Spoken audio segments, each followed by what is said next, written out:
অবিশ্বাস্য গোল Alexis Mac Allister. দর্শক, ম্যাচের ৯তম মিনিটের মাথায় অ্যালেক্সিস ম্যাকালিস্টারের দুর্দান্ত গোলে এগিয়ে আর্জেন্টিনা।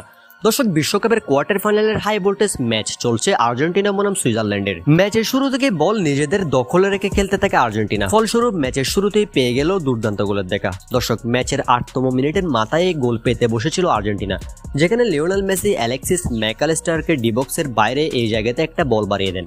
এই সময় ম্যাকালিস্টার ম্যাচের ৮ মিনিটের মাথায় দুর্দান্ত শট নেন, কিন্তু সুইজারল্যান্ডের ডিফেন্ডারের পায়ে লেগে সেই বলটা বাইরে চলে যায়। এরপর কর্নার পায় আর্জেন্টিনা, আর আর্জেন্টিনার হয়ে সেই কর্নার নিতে যান লিওনেল মেসির দুর্দান্ত কর্নার থেকে আবারও হেড করেন আর্জেন্টাইন মিডফিল্ডার অ্যালেক্সিস ম্যাকালিস্টার। প্রতিপক্ষের ডিফেন্ডারের মাথার উপর উঠে অসাধারণ হেড করেছেন ম্যাকালিস্টারের বলটি চেষ্টা করেও রুখতে পারেনি সুইস গোলরক্ষক।